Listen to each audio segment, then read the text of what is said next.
Wouldn't it be tempting, though, considering all the attention this could garner, to really run again against Congressman Ryan? Not for 2018. And the reason being is because I don't want this to be the source of attention for a campaign. It's just, when I ran last year, the whole focus was to be on the issues. That was everything to me. And I had strongly considered it. I was getting an awful lot of questions from people whether I was going to run again.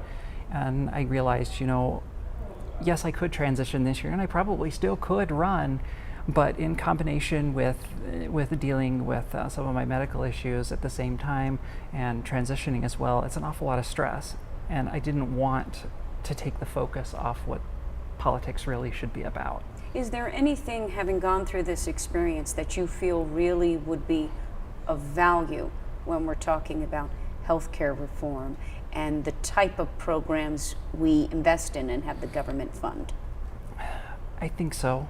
I think that when you consider just how much it helps transgender people to be able to get health care, even if it's just being able to go see a therapist, to talk things out and really start to figure themselves out, that becomes very, very important, because otherwise it's very expensive.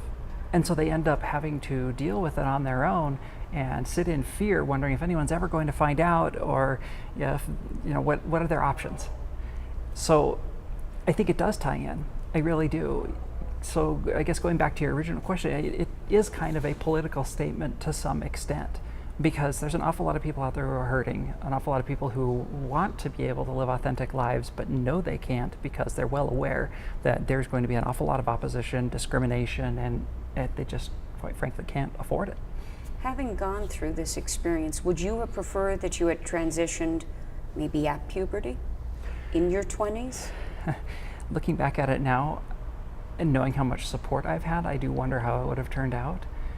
But by the same token, I also think there's some sort of a generational divide to how people react to this. The reactions I got from my kids and from some of their friends who are aware seem to be very, very open.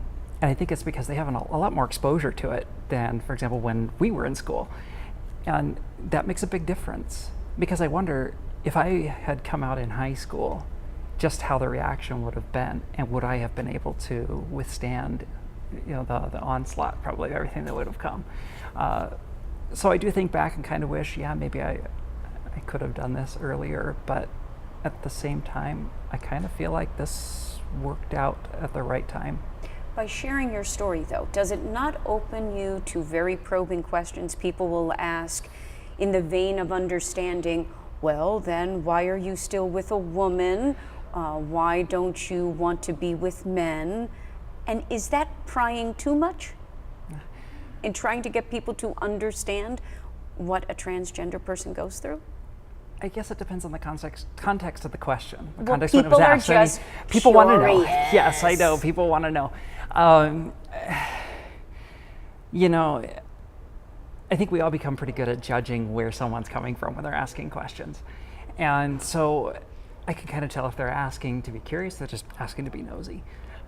If they really are curious and they really want to know the answer, sure, it's going to throw some people off when they realize that, yes, I'm still very much in love and attracted to my wife.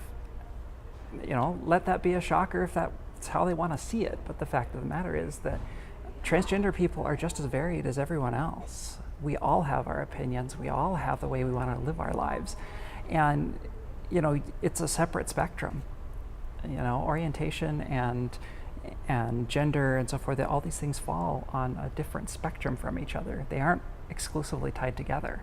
And so when you start to see it from that perspective, you start to understand that there are these spectrums to follow.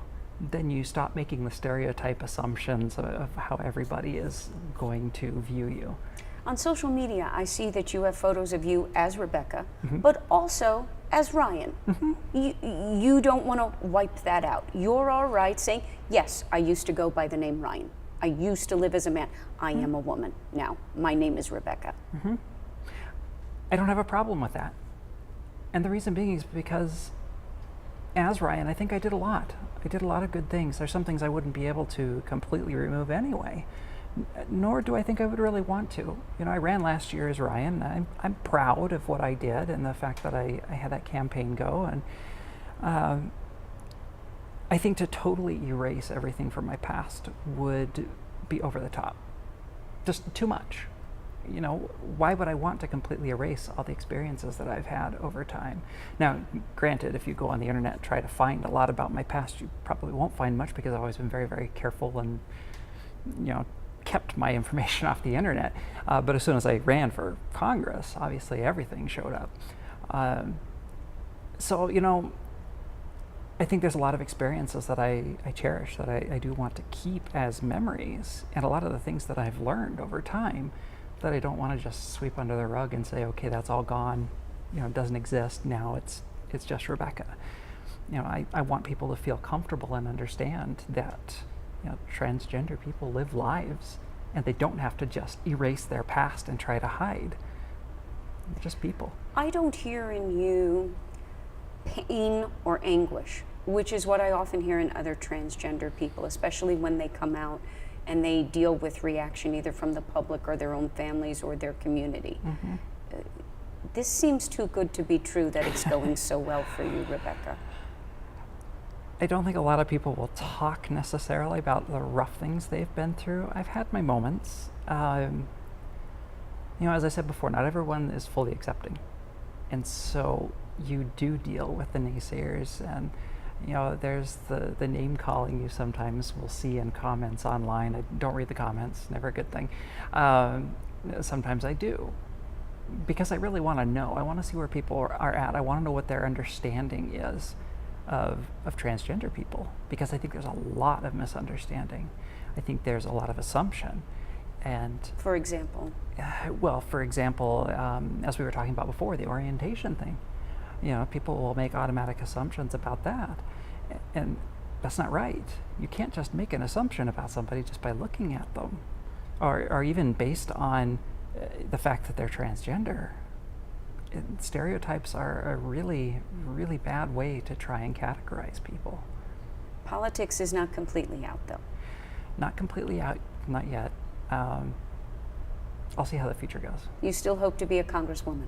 That would be nice, but like I said, I don't know how the future is going to turn out. I don't know what's coming for me in the near future as far as how I'm going to get involved politically.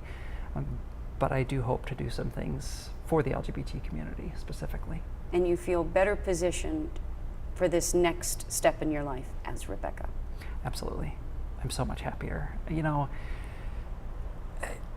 I can't say what it feels like necessarily for a regular cisgender person to live their entire life knowing who they are and that they're living their life as who they are presenting to the world. But I can only imagine that it feels something like the way I do now, realizing that this is who I am and I actually enjoy being who I am. It's exhilarating, I guess, if you consider it that way. Now, did you hesitate about transitioning because you thought, oh, maybe I won't be able to pursue a political career? There was hesitation, yes.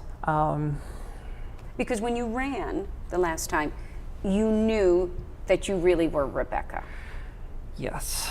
And I did receive some criticism from a few people for not coming out. For not disclosing. Beforehand. I'm thinking, okay. You know, I think it's easy to criticize something like that, but when you have lived your whole life burying this, hiding it, out of fear that people are going to react very, very negatively, and you don't want any of that to fall on you, so you spend decades just hiding all this and suppressing it all. I think what came up during the campaign was, I don't even want to deal with it at that point. I have so many other things to consider, and I don't want to see that kind of negativity. Now, fear does interesting things to people. Fear will push you to do all kinds of decisions that you, I guess, not necessarily would do otherwise.